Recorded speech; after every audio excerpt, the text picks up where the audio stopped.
Voilà, donc bonsoir, bien-aimés le Seigneur, nous vous saluons au nom de Yeshua et nous bénissons, n'est-ce pas, la présence de tous nos frères et celle aussi de toutes nos sœurs qui, n'est-ce pas, ont répondu présent à ce programme, n'est-ce pas, spécial d'enseignement, et que le nom de Yeshua, n'est-ce pas, soit glorifié, que le nom de Dieu soit, n'est-ce pas, davantage glorifié et élevé, comme nous l'avons, n'est-ce pas, dit en sus et en amont. Nous voulons davantage, n'est-ce pas, nous laisser conduire par le Saint-Esprit et mes amis dans le Seigneur, alors que les temps deviennent de plus en plus difficiles, n'est-ce pas, l'heure n'est plus, n'est-ce pas, la distraction dans les églises. Nous avons, n'est-ce pas, pour avoir grandi les assemblées, n'est-ce pas, nous avons le témoignage de beaucoup, n'est-ce pas, les témoignages des uns des autres. Les églises ont formé, mes amis, pour la plupart des temps, n'est-ce pas, des gens qui savent danser. Les églises ont pour la plupart du temps formé des gens qui, mes amis, ont le zèle pour aller dans les bâtiments, mais très peu dans ces milieux sont informés, n'est-ce pas. Très peu ont, n'est-ce pas, la révélation de la Bible, de la connaissance de Yeshua. Très peu, mes amis dans le Seigneur, connaissent la prophétie biblique. Très peu, mes amis, examinent ce que Yeshua a dit par rapport, n'est-ce pas, à son retour imminent. Et c'est là l'une des grandes promesses, n'est-ce pas, ecclésiastiques que nous attendons, le retour imminent, n'est-ce pas, de Yeshua. Mes amis, donc à l'heure de la crise, à l'heure de l'accomplissement, n'est-ce pas, des prophéties de l'apôtre Paul, à l'heure de la prophétie, de l'accomplissement des prophéties, n'est-ce pas, de Matthieu chapitre 24 à partir du verset 1er, quel est le message qu'il faut, n'est-ce pas?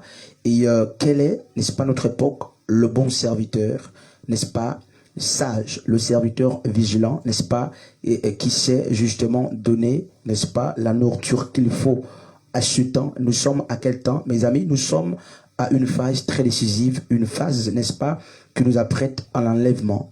Et, n'est-ce pas, nous sommes en train de vivre le Matthieu chapitre 25 qui renseigne sur le retour de l'époux. Christ, n'est-ce pas, est en train de venir et les vierges, c'est-à-dire la Vierge, autrement dit l'église de Christ, la fiancée doit s'apprêter pour recevoir son époux. Et pour ce faire, mes amis, nous avons besoin, n'est-ce pas, qu'il y ait des personnes qui sonnent de l'alarme, Nous avons besoin des personnes qui, mes amis, utilisent, n'est-ce pas, le chauffard, qui sonnent le chauffard, n'est-ce pas, des personnes qui ont la mission, n'est-ce n'est-ce pas, de sonner la trompette. N'est-ce pas, comme mes amis, c'est décrit dans Matthieu chapitre 25. Et ces personnes, mes amis, ben, ce sont des prophètes, ce sont des pasteurs, ce sont des évangélistes qui doivent, mes amis, par un message, n'est-ce pas, apprêter le peuple. Par quel message? C'est un message centré sur le retour de Christ. Un message qui apprête, c'est le message qui parle de la sainteté, de l'amour de Dieu, l'amour du prochain, la sanctification, n'est-ce pas? L'amour de Dieu davantage, n'est-ce pas? Et ce message semble déranger. Parce que mes amis, rappelez-vous que la Bible, Yeshua a dit, mes amis, que lorsque vous verrez, n'est-ce pas, ce qui est arrivé au temps de Daniel, arriver. Lorsque vous verrez ce qui est arrivé au temps de Sodome et Gomorrhe arriver, sachez que le Maître arrive. Qu'est-ce qui était passé? Qu'est-ce qui était arrivé au temps de Sodome et Gomorrhe? Au temps de Sodome et Gomorrhe, les hommes mangeaient et buvaient. Soudain, n'est-ce pas, la catastrophe de Yeshua est arrivée. Au temps de Sodome et Gomorrhe, mes amis, c'était l'impudicité, au point que les hommes, n'est-ce pas, de cette contrée d'après Genèse chapitre 19, ont voulu même avoir des rapports sexuels avec, n'est-ce pas, les malaks. Et les malaks, ce sont des messagers, ce sont des anges. Et des pasteurs que nous sommes aujourd'hui, mes amis, nous sommes les malaks, c'est-à-dire des messagers. Et nous avons un message, mes amis, qui vient apprêter Lot. Lot, c'est l'image de l'église, n'est-ce pas, qui doit être enlevée avant que Sodome et Gomorrhe ne soient détruits. Et les messagers ou les malaks, en hébreu, n'est-ce pas, des anges, des pasteurs, des évangélistes, des hommes de Dieu doivent apporter un seul message. Lorsque ces hommes sont arrivés, n'est-ce pas, à Sodome, ils n'ont pas dit n'est-ce pas, à Lot, ben, donne-nous de l'argent, sois béni. Non, ils ont dit, prépare-toi, nous devons sortir parce que Dieu est sur le point de juger. Et n'est-ce pas, Dieu est sur le point de juger le pays, Dieu est sur le point de juger la nation, la terre entière, mes amis, eh bien, est sur le point d'être jugée par Yeshua. Quel est donc le message? C'est le message qui, mes amis, renseigne sur le retour de Yeshua. Que Dieu soit glorifié. Seigneur, nous te bénissons, nous t'honorons, nous t'élevons, n'est-ce pas, pour ta présence. Nous prions au nom de Yeshua afin que tu nous assistes pleinement et que tu nous communiques, n'est-ce pas, ta pensée. Seigneur, voici les cœurs affligés, attristés. Nous prions dans le nom de Yeshua, de sorte que la paix soit restaurée, parce que tu es le véritable Dieu, le Dieu de paix. Le prince de paix, c'est toi, au nom de Yeshua. Voilà donc, mes amis dans le Seigneur, nous allons, n'est-ce pas, tout au long de la semaine, parler, n'est-ce pas, de la corruption de l'Église, ou du moins des facteurs, n'est-ce pas, qui justifient ou qui causent la corruption de l'Église. Et nous sommes sans ignorer qu'au fil du temps, depuis que l'Église est née, n'est-ce pas, d'après Actes chapitre 2, l'Église est née visiblement, n'est-ce pas, avec des véritables fondements dans Actes chapitre 2, n'est-ce pas, avec les fusions, n'est-ce pas, de l'Esprit de Dieu. Depuis la naissance de l'Église jusqu'à nos jours, l'Église a connu, mes amis, beaucoup, n'est-ce pas, d'événements, n'est-ce pas, dangereux ou dangereuses. L'Église a connu, n'est-ce pas, beaucoup d'éléments qui, mes amis, ont amené à la dilution du message pur. On va d'abord lire un texte avant de revenir, n'est-ce pas, dans ce que nous lit. Nous sommes, n'est-ce pas, dans Marc chapitre 7, à partir, n'est-ce pas, à partir du verset 21. Qu'est-ce que la Bible dit, n'est-ce pas? Voilà, la Bible dit ceci, je vais lire, n'est-ce pas? La Bible dit, n'est-ce pas, mes amis, voici ce que la Bible dit, car c'est du dédain des hommes que sortent, n'est-ce pas, ben, les mauvaises pensées, les adultères, les impudicités, les meurtres, les viols, les cupidités, les méchancetés, la fraude, n'est-ce pas, et tout ce qui suit.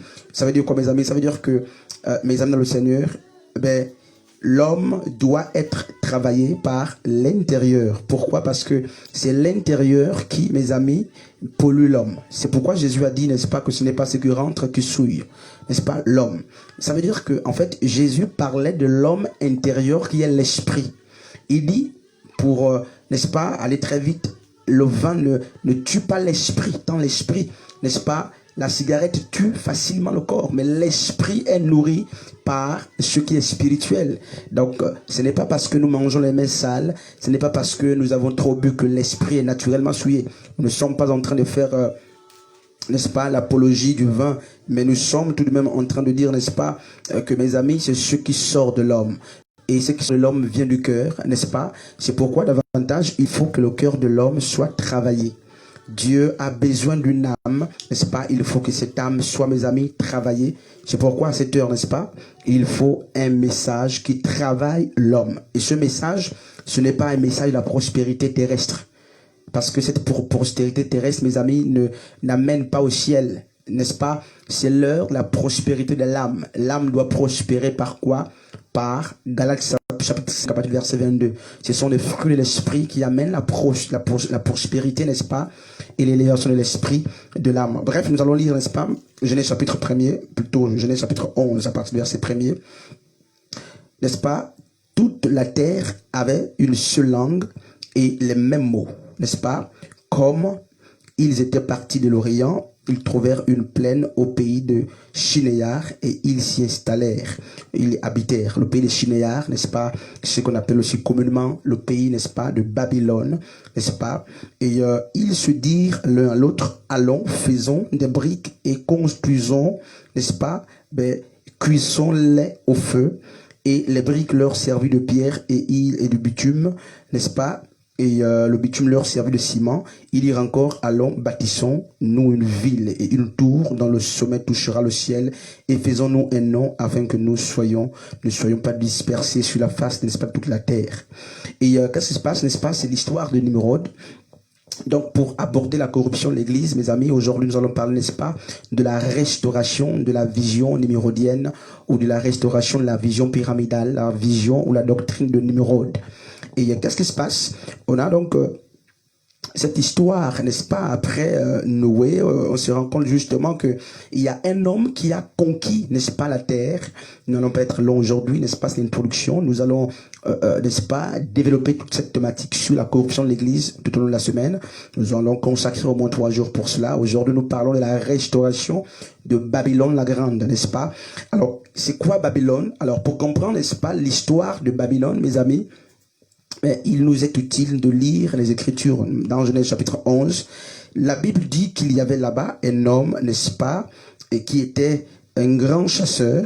Et qu'est-ce qui se passe? Mes amis, cet homme s'appelait, n'est-ce pas, Nimrod. C'est le premier gouverneur véritable de la terre.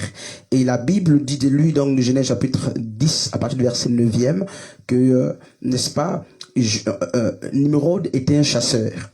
Et d'après, n'est-ce pas, l'histoire nous fait comprendre, justement d'après les écrits de rabbins, on nous fait comprendre que Nimrod, qui était enfant de Cush, Cush lui-même était, n'est-ce pas, fils de Cham, n'est-ce pas, Cham qui était, n'est-ce pas, de la descendance de Noé. Et Cham, d'ailleurs, c'est celui qui avait, n'est-ce pas, vu la nullité du père sans prendre la tunique. Et la Bible dit que Nimrod, fils de Cush, n'est-ce pas, va construire une grande tour, n'est-ce pas, appelée autrefois, n'est-ce pas, Babel. Babel, à l'origine, n'est-ce pas, signifiait, n'est-ce pas, porte des cieux. Et qu'est-ce qui se passe, mes amis? Nimrod va farouchement s'opposer à la vision de Dieu, selon laquelle la terre devait être habitée, la terre devait, n'est-ce pas, mes amis, être peuplée.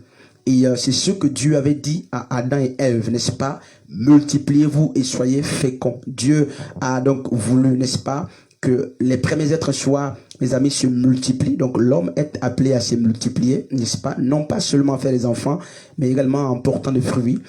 Et l'une, n'est-ce pas, de vision de Yeshua, l'une des volontés de Dieu, c'était que les premiers êtres occupent toute la terre. Parce que la terre était une habitation, n'est-ce pas, un chef-d'œuvre de Dieu à la portée de l'homme, surtout avant la chute, n'est-ce pas, de l'étoile qui, n'est-ce pas, représentée par l'ennemi, n'est-ce pas. Et donc, le choix de Dieu était que cette demeure, n'est-ce pas, terrestre, la terre, soit habitée par l'homme. Et que la terre soit peuplée dans sa totalité. Et qu'est-ce qui se passe? N'est-ce pas? L'un des descendants de Caïn, plutôt d'Adam et Ève, qui est, n'est-ce pas, Nimrod, fils de Cush, va faire quoi? Il va dire non.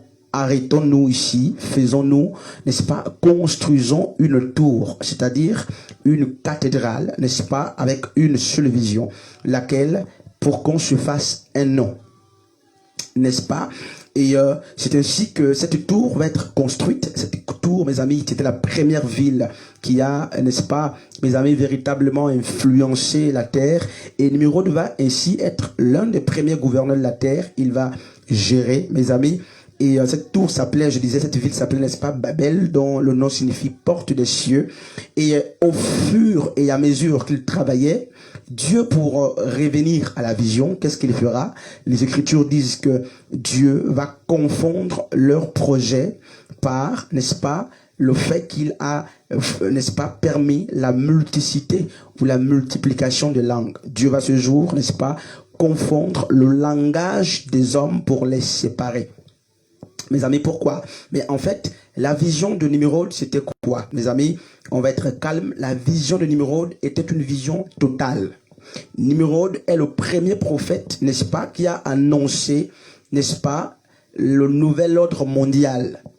Donc, Nimrod était en train de prophétiser par son action. Nimrod était en train de projeter quoi, n'est-ce pas, le nouvel ordre mondial. Parce que il a regroupé quoi, mes amis? Nimrod a regroupé l'économie sur place. Il a regroupé la religion, la politique, les langues. Une seule religion, une seule tour était l'image de la seule religion, un seul peuple, une seule politique, un seul chef. Et c'est ce que sera, n'est-ce pas, le nouvel ordre mondial. Donc, Nimrod est, n'est-ce pas, mes amis, l'instigateur premier de ce qu'on appelle le nouvel ordre mondial. Et je disais, n'est-ce pas, que cette ville, n'est-ce pas, mes amis, parce que d'après justement les recherches, les rabbins disent que dans Genèse 9, 10, plutôt 19, on dit de Nimrod qu'il était chasseur, un grand chasseur. Et l'histoire, justement, nous fait comprendre qu'il était le chasseur d'âmes. Donc, on attribue, n'est-ce pas, après Caïn, justement, à Nimrod le culte, n'est-ce pas, mes amis, la doctrine des meurtriers. C'était un meurtrier véritable, n'est-ce pas, un chef. Et qu'est-ce qui se passe? Cette ville qui portait le nom Porte du ciel va tôt ou tard, après la confusion de langues, mes amis. Donc Dieu confond parfois notre langage, même en milieu chrétien. Dieu confond parfois, mes amis, la compréhension pour séparer les hommes, pour que les hommes, n'est-ce pas, reviennent, n'est-ce pas, sous les projets. Et rappelez-vous que la première confusion, n'est-ce pas, de Babylone, n'est-ce pas, va, mes amis, amener les hommes à revenir petit à petit pour certains sur la vision qui était que la terre devait être peuplée. Et voici comment, même dans certaines églises, c'est une parenthèse, Dieu va confondre, n'est-ce pas, le langage spirituel des leaders, de certains hommes, certains pasteurs, pour les amener, n'est-ce pas, à se séparer, n'est-ce pas, de sorte qu'ils accomplissent, pour ceux qui sont appelés selon les desseins de Dieu, de sorte qu'ils accomplissent la volonté de Dieu qui est que, mes amis, la terre doit être habitée totalement. Et donc cette ville qui s'appelait autrefois Babel, porte des cieux, va devenir Baal-Al, n'est-ce pas, dont le nom confusion. Parce que Dieu a, n'est-ce pas, mes amis, fait déchoir, Dieu a confondu les projets des hommes. Et c'était quel projet? Il fallait régner. Faisons-nous un nom. Combien de pasteurs ne se sont-ils pas fait un nom aujourd'hui? Combien de pasteurs n'ont-ils pas écrit ministère du pasteur A, ministère du pasteur B, ministère du pasteur C? C'est la vision de Nimrod. Mes amis, nous sommes encore dans l'histoire. Nous avons toute une semaine, n'est-ce pas? La vision de Nimrod était de se faire grand. Et 2 Corinthiens chapitre 4, 5 dit quoi? Nous ne prêchons pas nous-mêmes, mais nous prêchons Yeshua. Donc, Nimrod, en voulant se faire un nom, mes amis, était en train de dire qu'il se prêcherait lui-même. C'est ça. C'est-à-dire qu'il devait construire une tour dont le sommet devait atteindre Dieu. Et le sommet devait être nécessairement Nimrod lui-même. Et qu'est-ce qui se passe, mes amis? Pour la petite histoire, Nimrod, n'est-ce pas, mes amis, était attaché. Il avait divinisé, n'est-ce pas, sa mère, qui s'appelait, n'est-ce pas, Samiramis, n'est-ce pas, Samiramis, qui était la mère de Nimrod. Mes amis, la Bible, l'histoire, n'est-ce pas, nous fait comprendre que au fur et à mesure que le temps passait, la mère, n'est-ce pas, de Nimrod va être divinisée par Nimrod. Et certaines recherches disent justement que c'est cette mère qui était devenue pour lui une divinité qui, n'est-ce pas, inspira l'idée de la construction, n'est-ce pas, de la tour de Babel. Et quelque temps après, remarquez mes amis, pour les lecteurs de la Bible, Nimrod, dont, n'est-ce pas, dont le nom signifie rebelle, n'est-ce pas, parce qu'il s'opposa, n'est-ce pas, il fit la rébellion par rapport au projet de Dieu. Son nom, un autre nom, n'est-ce pas, qui était attribué, c'était quoi mes amis? C'était Bar-Cush, fils de Cush, fils de, qui, n'est-ce pas, signifie, par la langue, c'est ce nom qui a donné, n'est-ce pas, Bacush, qui signifie, mes amis, mais divinité, n'est-ce pas, du vin, le dieu de la débauche. Donc, mes amis, Nimrod était l'incarnation d'une divinité de la débauche, de l'impiété, de l'impudicité, mes amis, parce que le nom Bacush, n'est-ce pas, qui vient, n'est-ce pas, de Bar-Cush, mes amis, la traduction en hébreu, c'est divinité du vin, divinité de la débauche, de l'impudicité, de plaisir. On comprend donc que la ville de Babylone, mes amis, était le siège des impudicités, était le siège, n'est-ce pas, mes amis, permettez l'expression, mes amis, de l'impudicité, de la débauche, de toute dépravation des mœurs. Et voici comment l'humanité, n'est-ce pas, a commencé par une ville débauchée, n'est-ce pas?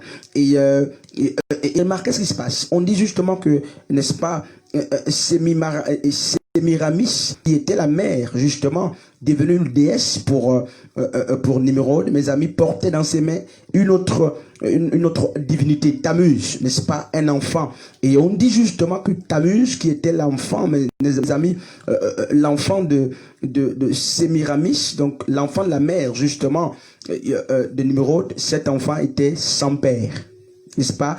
Et c'est ce qui dévoile, n'est-ce pas, même le caractère de la débauche, de l'adultère, n'est-ce pas, de cette divinité qui était, n'est-ce pas, mes amis, mais autrefois adorée. Et cette divinité, n'est-ce pas, mes amis, qui était sa mère, va être adorée. Et même sous le règne du 5e roi, n'est-ce pas, de Babylone, nous avons vu et nous voyons comment, mes amis dans le Seigneur, cette divinité, la mère, justement, qui inspirait Nimrod, va continuer, n'est-ce pas, à être adoré.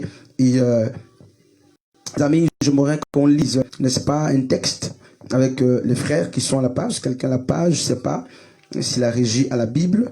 On va, n'est-ce pas, lire un texte et on va comprendre une chose très très importante. Mais donc on comprend que à quel moment, n'est-ce pas, l'Église a commencé à être, mes amis, corrompue. Mais la corruption de l'Église commence par la résurrection, n'est-ce pas, de la doctrine de Nimrod. C'est quelle doctrine? Faisons-nous un nom et régnons, n'est-ce pas? Et l'esprit de Nimrod, mes amis dans le Seigneur, est en train de travailler aujourd'hui. L'esprit de Nimrod, mes amis dans le Seigneur, est en train d'atteindre plusieurs assemblées. Plusieurs leaders religieux même sont animés, n'est-ce pas, par l'esprit de Nimrod.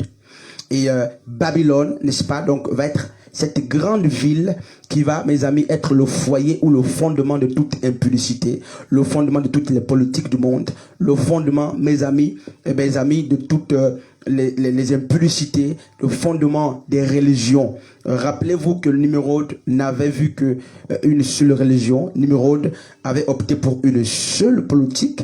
Nimrod, mes amis, était pratiquement l'un des premiers antichrists, n'est-ce pas? Et c'est donc cette vision qui est en train d'être restaurée par plusieurs églises. Et vous me direz comment, mais remarquez ce qui se passe. Et qu'est-ce qui se passe, mes amis? Il se passe qu'au temps de Nimrod, n'est-ce pas, d'après l'histoire de l'église, au temps de Nimrod, mes amis, et c'est un peu comme ce qui se passe justement dans le livre des Actes, chapitre 10e là-bas, n'est-ce pas? De même que les Éphésiens adoraient, n'est-ce pas, la déesse Diane, qu'ils appelaient la reine des cieux, mes amis, au temps de Nimrod, n'est-ce pas, les hommes avaient, n'est-ce pas, institué un culte qui consistait à adorer mes amis, la mère et le fils, n'est-ce pas? C'est pourquoi Nimrod, qui était fils, n'est-ce pas, de Sémiramis, va être adoré comme Sémiramis, qui était sa mère. Et parce que même Nimrod lui-même, qui était fils, va finalement, n'est-ce pas, finir par adorer sa mère. Elle est devenue comme une divinité. Et pour preuve, regardez ce qui s'est passé en Égypte. En Égypte, justement, le culte de la mère et l'enfant avait tout de même été restauré. Nous sommes juste à l'introduction, n'est-ce pas, du message. Et nous parlons, je rappelle, n'est-ce pas, que nous parlons justement de la corruption de l'Église. Une Église n'est-ce pas, corrompu, mes amis, commence par épouser la vision de Babylone. Nous avons commencé par Babylone, mes amis, nous terminerons par Babylone. Donc nous estimons qu'il est très important, n'est-ce pas, d'introduire ce programme spécial par, n'est-ce pas, l'explication sur, n'est-ce pas, la vision nimrodienne, qui était une vision pyramidale, une vision dans laquelle ne pouvait être chef que Nimrod. C'est pourquoi vous avez des églises où un seul est à la tête, le pasteur, le prophète. Mes amis, c'est un système anti-biblique, c'est un système de Nimrod, parce que dans les Écritures, dans Actes des Apôtres, mes amis, aucune assemblée locale n'était sous la direction d'un seul homme. Les églises bibliques, les églises locales de la Bible, étaient sous la direction d'abord de l'Esprit de Dieu, parce que c'est le corps de Christ, et ensuite sous la gestion d'un corps de plusieurs hommes. Jamais une église biblique n'était sous l'influence d'un seul individu. C'est la vision de Nimrod, n'est-ce pas? Et qu'est-ce qui se passe? Donc je disais qu'au temps même de Nimrod, vous allez le voir avec, n'est-ce pas, la Grèce, avec l'Inde, avec la Phénicie, avec la Grèce, avec Rome, et avec mes amis d'autres, même avec Pergame. Vous allez voir que le culte, n'est-ce pas, dualiste, donc le culte qui consistait à adorer la mère et le fils avait, n'est-ce pas, à cette époque régné. Et c'est ce culte qui va engendrer aujourd'hui, mes amis, la religion qui va, n'est-ce pas, ce culte, mes amis, être au centre même de la religion catholique, donc être au centre du catholicisme romain. Parce que vous allez le voir, n'est-ce pas, remarquez par exemple en Égypte, on a un culte qui était voué à la mère Isis et Osiris qui était, n'est-ce pas, le fils. Vous voyez, n'est-ce pas, on a restauré le culte de Nimrod et de sa mère Sémiramis. Et remarquez par exemple en Phénicie, on avait qui? Astaroth et Baal. Astaroth qui était la mère et Baal, n'est-ce pas, était le fils. Par exemple en Grèce également, en Grèce vous avez aussi le culte de la mère et de l'enfant qui est, mes amis, voué. Vous avez par exemple la mère qui est Aphrodite. Aphrodite est une divinité, n'est-ce pas, mes amis, grecque, avec son fils Eros. C'est de là que vient le dieu, n'est-ce pas, de l'amour, n'est-ce pas, l'amour Eros, n'est-ce pas, le dieu du sexe, justement, était une grande divinité, n'est-ce pas, mes amis, grecs. Vous avez par exemple Fortune et Jupiter à Rome, Fortune qui était la mère et Jupiter qui était, n'est-ce pas, le fils. Vous avez par exemple Cybèle, n'est-ce pas, qui était la mère et de Cush qui était à Pergame, justement, qui était, mes amis, qui était, mes amis, l'enfant. Donc le culte de la mère et l'enfant. Et le catholicisme romain va instituer, n'est-ce pas, mes amis, au concile, n'est-ce pas, d'Éphèse de 431 par là, ils vont instituer, n'est-ce pas, la même doctrine dualiste qui consiste à adorer la mère et le fils. Et c'est de cela, justement, c'est de la vision de Nimrod que le catholicisme romain va s'inspirer. C'est pourquoi, n'est-ce pas, mais Marie deviendra, n'est-ce pas, au concile d'Éphèse de 431, Marie va devenir la mère de Dieu. Or, lorsque nous lisons par exemple Hébreux chapitre 7, on dit Dieu n'a ni de père, il n'a ni de mère. Maintenant, on va lire, n'est-ce pas, pour commencer, pour terminer cette introduction, n'est-ce pas, nous sommes, n'est-ce pas, à l'introduction de ce message, nous avons quelques temps, on va lire Apocalypse chapitre 17. Alors, dans Apocalypse chapitre 17, la Bible nous parle de quoi, mes amis? De Babylone la Grande. Et de cette ville, on dit, n'est-ce pas, qu'elle est la grande prostituée, la mère de toutes les prostituées de la terre. Et en fait, ici, mes amis, c'est une prophétie plutôt, n'est-ce pas, une vision qui a été expliquée par l'ange même. À Jean, celui de Patmos, condamné, n'est-ce pas, dans sa vieillesse, Dieu va le ravir dans le ciel, Dieu va lui montrer, n'est-ce pas, des choses qui doivent arriver. Et parmi tous ces merveilleuses, n'est-ce pas, visions, Jean va voir, n'est-ce pas, la manifestation de la bête, la manifestation du faux prophète, la manifestation de l'antichrist et même celle du dragon. Il va en plus de cela voir, n'est-ce pas, la manifestation de Babylone la Grande, n'est-ce pas, la mère de toutes les prostituées. Alors la prophétie, plutôt la vision, on va la lire, n'est-ce pas, nous sommes dans, n'est-ce pas, Apocalypse chapitre 17, Apocalypse chapitre 17. On va lire à partir du verset 1er. Puis un de 7 anges qui le tenait, n'est-ce pas, les 7 coupes tenaient les 7 coupes vin, et il m'adressa la parole en disant, viens, je te montrerai le jugement des grandes prostituées. Voilà, le jugement de la grande prostituée qui est assise sur les grandes eaux. Donc les eaux, mes amis, sont la représentative des nations. Les eaux, d'après Apocalypse chapitre 17, à partir du verset 16, les eaux, mes amis, plutôt à partir du verset 15, les eaux représentent quoi? Les foules, les nations et les langues, n'est-ce pas? Et qu'est-ce qui se passe? On dit, à partir du verset 2, c'est avec elle que les rois de la terre se sont livrés à l'impudicité. Et c'est du vin de son impudicité que les habitants de la terre se sont enivrés. Mes amis, quand on parle du vin, mes amis, on fait allusion à quoi? À, mes amis, à la communion. On fait allusion, mes amis, à ce que Luc 22 dit. Le vin, c'est aussi la doctrine, c'est le message. Et n'est-ce pas? Et qu'est-ce qui se passe? Il dit, il me transporte en esprit dans un désert et j'ai vu une femme assise sur une bête éclatante, pleine, n'est-ce pas, de noms de blasphème, ayant 7 têtes et 10 cornes. Les noms de blasphème, mes amis, étaient sur, n'est-ce pas, on peut nous mettre à la lumière sur, mes amis, sur la femme en question, la grande prostituée, n'est-ce pas, dont le nom principal c'est Babylone. Et cette femme était vêtue de pourpre et d'éclatates, de pourpre et d'écarlate, et parée d'or, de pierres précieuses et de perles.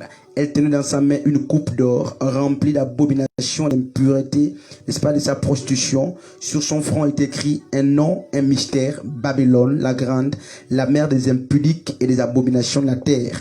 Et j'ai vu cette femme ivre du sang des saints et du sang, n'est-ce pas, des témoins de Jésus-Christ. Et voilà. Donc, qu'est-ce qui se passe, amis? Alors, la Bible est claire. Jean a vu ce qui doit arriver. Et qu'est-ce qui se passe? N'est-ce pas? Et, Jean a vu dans sa vision une femme qui, mes amis, était assise. N'est-ce pas? Nous sommes à l'introduction du message, nous allons finir simplement dans quelques minutes. Et cette femme, mes amis, portait plein de noms, n'est-ce pas, de blasphème. Et mes amis, ces noms renvoient à quoi? Aux dénominations protestantes, aux églises, mes amis, apostates qui portent plusieurs noms. Il faut rappeler que la vision de Babylone, mes amis, est une vision, mes amis, pluraliste. La vision de Babylone avait un pan politique, un pan économique, un pan religieux, culturel. Donc, mes amis, Babylone est le siège, mes amis, l'origine de toutes les religions. Babylone est l'origine de toutes les politiques. Et qu'est-ce qui se passe? Et on dit, n'est-ce pas, que il dit que la bête que tu as vue était et elle n'est plus. Elle doit monter l'abîme et aller à la perdition. Vous voyez, mes amis? Et ce n'est pas cela ce qui est le plus important. Mais en fait, qu'est-ce qui se passe? Qui est cette femme? La grande prostituée en question, c'est qui? Mes amis, ce n'est plus un mystère. La grande prostituée, mes amis, la Bible dit à partir du verset 18 du chapitre 17 que la femme que tu as vue, c'est la grande ville qui a la royauté sur les rois de la terre. Voilà. Donc, c'est quelle ville, mes amis? Sans offenser qui que ce soit, cette grande ville, mes amis, renvoie à Rome. Cette grande ville renvoie au Vatican, mes amis. Et donc, on dit que cette femme était assise sur la bête. Or, la bête est l'antichrist, n'est-ce pas? La bête, c'est aussi un roi.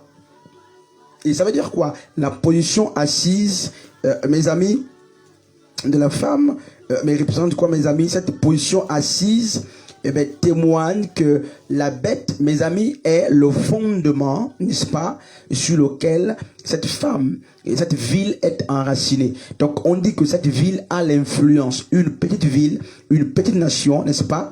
Un petit peuple, cette ville a la domination, l'influence, et elle domine tous les rois de la terre. C'est quelle ville, mes amis? C'est la ville du pape, le Vatican, Rome. Mes amis, que l'église ouvre grandement, n'est-ce pas, les yeux pour comprendre que le pape travaille comme Jean-Baptiste, n'est-ce pas? Le pape est un antichrist. De même que Jean-Baptiste aplanissait le sentier de Yeshua, le pape travaille pour apprêter, n'est-ce pas, l'arrivée de l'impie. On nous dit, n'est-ce pas, que cette femme, mes amis, mais qui représente pour moi, n'est-ce pas, et pour nous, d'ailleurs, cette femme, c'est Rome, c'est le Vatican. Et cette petite ville, plutôt, c'est Rome, c'est le Vatican. Et c'est aussi l'église apostate.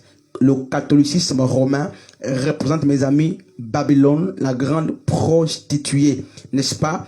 Et c'est elle la mère. Pourquoi? C'est elle qui a engendré, n'est-ce pas, les protestants sont engendrés par Babylone, n'est-ce pas? Les pentecôtistes, tous ces courants religieux, mes amis, sont inspirés des catholiques. C'est pourquoi vous les verrez, disent-ils, ils sont séparés, n'est-ce pas? Dans la forme, dans le fond, mais en fait, c'est catholique, n'est-ce pas? Remarquez comment ils s'habillent, comment ils célèbrent, n'est-ce pas, la fête de Noël. Remarquez ces églises apostates qui n'ont pas compris, n'est-ce pas, que ce sont des fêtes inspirées par Satan. Remarquez, mes amis, comment ils prennent la Sainte Seine. Mais mes amis, ce sont les églises inspirées de Satan. Toutes les églises, pratiquement 8 assemblées sur 10, mes amis, sont calquées au modèle catholique. N'est-ce pas? Et beaucoup font la guerre, n'est-ce pas, aux catholiques, mais en fait, dans le fond, c'est la même chose. Ce sont des assemblées qui sortent tout droit de l'utérus, n'est-ce pas, de catholiques. On disait justement que nous sommes juste à l'introduction. Et donc, mes amis, la corruption de l'Église commence par la restauration de Babylone la Grande. Il faut que la vision de Nimrod, n'est-ce pas, soit restituée. Il faut, mes amis, que la grande prostituée, n'est-ce pas, qui hier était une ville, mes amis, soit restituée. Et cette prostituée, mes amis, cette femme, mes amis, mais qui domine, elle est où, mes amis? C'est cette ville, n'est-ce pas? Cette femme qui est assise, dit Apocalypse 17, qui est assise sur la bête, n'est-ce pas? Et bien, c'est une petite ville aujourd'hui qui domine, c'est le Vatican, pratiquement, c'est Rome, et n'est-ce pas, avec le pape et l'église apostate. On dit, on va terminer, n'est-ce pas? On dit que cette femme, n'est-ce pas, mes amis, a une coupe remplie, mes amis, des abominations. C'est quoi, mes amis? C'est l'idolâtrie, d'après 1 Corinthiens chapitre 10, à partir du verset 1, 19, plutôt jusqu'à 21. Mes amis, c'est l'abomination, l'idolâtrie, le culte des images, n'est-ce pas? Et voici comment ça se passe, n'est-ce pas? L'heure est grave, n'est-ce pas? L'église est en train d'être corrompue. Et Jésus a dit, même Paul l'a dit, Marc l'a dit, ils ont remplacé la parole de Dieu par les philosophies des hommes. Remarquez ces principes, n'est-ce pas, doctrinaux, ou ces dogmes que nous soutenons avec assez de force et de zèle, n'est-ce pas, dans nos assemblées, alors que bibliquement parlant, ces principes ne sont pas soutenus. N'est-ce pas? Le pasteur seul doit prêcher. Et mes amis, c'est Babylone. Mes amis, la femme du pasteur est devenue pasteur aujourd'hui. Toutes les femmes des pasteurs deviennent des pasteurs. Voici Babylone. Le pasteur devient le chef de l'église. C'est la vision de Genèse chapitre 11 où, mes amis, Nimrod était le chef, le seul chef, n'est-ce pas? Mes amis, de Babylone, n'est-ce pas? De Babel. Et qu'est-ce qui se passe, mes amis? Que Dieu nous aide. Donc, mes amis, la corruption de l'église de Dieu commence par, mes amis, la compréhension, plutôt la restauration de Babylone, la grande, n'est-ce pas, la grande prostituée. Il y a beaucoup d'assemblées, pour terminer, n'est-ce pas, mes amis, sont comme Babylone, où l'administration a remplacé l'esprit. Et remarquez, pour ne pas choquer, n'est-ce pas, mes amis, nos amis de l'Alliance chrétienne, remarquez cette assemblée qui a commencé avec le réveil. L'Alliance chrétienne, sans toutefois faire injure, est devenue, mes amis, une assemblée humaine dirigée pratiquement par l'homme. N'est-ce pas? L'administration a remplacé l'action du Saint-Esprit. Trop d'administration, n'est-ce pas, dans l'église, alors que l'église est d'abord spirituelle. Mes amis, qui peut être pasteur à l'Alliance chrétienne si ce n'est pas quelqu'un qui est du milieu? L'heure est grave. L'église, mes amis, est devenue au modèle babylonien, où Babylone seul règne. N'est-ce pas? Les pasteurs ont à leur côté leur propre fils comme remplaçant. Mes amis, l'heure est grave. L'heure est grave, mes amis. Et c'est quoi? Mais toutes ces choses annoncent la corruption de l'église. Et donc, mes amis, l'église va être corrompue. L'église apostate, n'est-ce pas? Et même en milieu chrétien, beaucoup vont être séduits. Pourquoi? Parce qu'ils ne verront pas s'approcher la restauration de Babylone. Pour terminer, Babylone qui, mes amis, nous avions dit que nous sommes juste à l'introduction.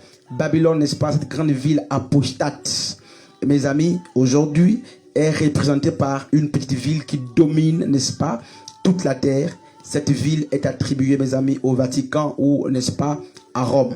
Et il faut rappeler que il y a à Babylone, n'est-ce pas, quelqu'un qui a, comme Jean-Baptiste, le mandat, n'est-ce pas, d'apprêter l'arrivée de Yeshua. De même que Jean-Baptiste, pour me répéter, a apprêté le sentier de Christ, le pape, n'est-ce pas, est un antichrist qui travaille, mes amis, même si ça choque, mais n'est-ce pas, le temps nous aura raison, qui travaille, mes amis, pour accueillir la bête. Et qu'est-ce qui se passe? On dit que la ville en question d'Apocalypse chapitre 17 est assise sur la bête. Donc, quel est le fondement de cette petite ville? Le fondement de Rome, le fondement, n'est-ce pas, du Vatican, c'est quoi, mes amis? C'est la bête, n'est-ce pas? L'impudicité, le mal, le péché. Le culte, mes amis, c'est un culte Mitra, n'est-ce pas, dédié au Dieu Mitra, et l'heure est grave. Remarquez comment beaucoup de femmes s'élèvent pour défendre le ministère. Parfois, beaucoup ne sont pas appelés. Jézabel est rentrée dans l'église et elle est en train d'enseigner. Nous ne sommes pas contre le ministère de la femme, mes amis, mais faisons très attention parce que de plus en plus, on a des Jézabel, n'est-ce pas, qui viennent pour enseigner. Et rappelez-vous que dans les instructions, n'est-ce pas, les remontrances que Dieu avait faites à l'église, justement, à l'une des églises, de cette église d'Éphèse, mes amis, cette église, mes amis d'Apocalypse, la Bible dit quoi?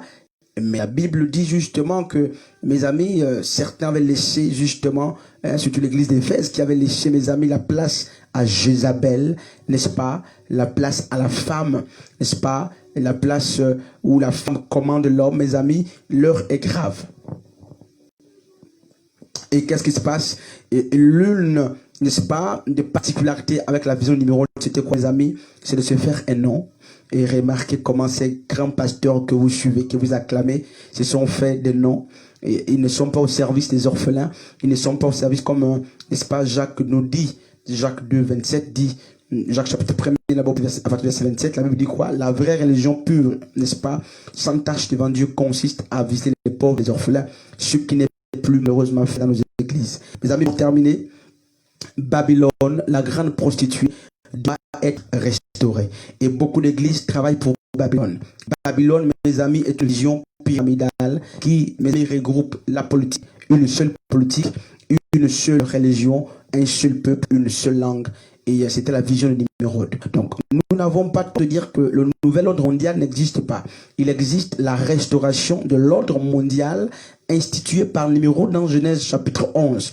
Nimrod était un prophète, n'est-ce pas, de l'âge, n'est-ce pas, mondial ou de l'ordre mondial. Il avait fait la projection et à la fin des temps, les hommes vont restaurer, n'est-ce pas, la vision nimrodienne, la vision babylonienne, la vision d'origine.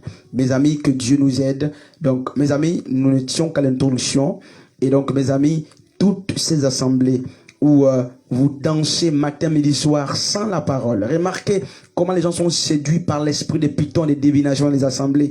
Toutes ces femmes qui sont séduites, qui courent, soit disant qu'elles veulent avoir un aperçu sur leur avenir.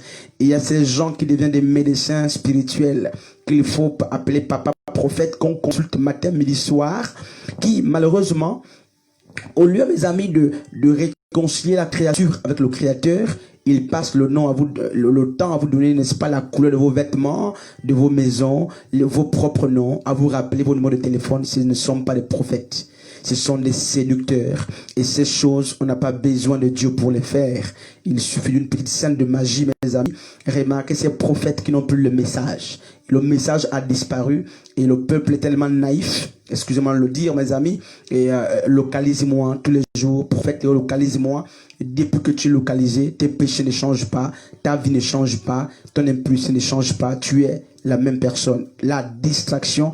Nous sommes aussi en train de restaurer le ministère, n'est-ce pas, de Acte 8. Simon le magicien est ressuscité. Que Dieu nous bénisse. On te retrouve, n'est-ce pas, demain, n'est-ce pas, pour continuer, n'est-ce pas, avec notre enseignement. Nous étions à l'introduction.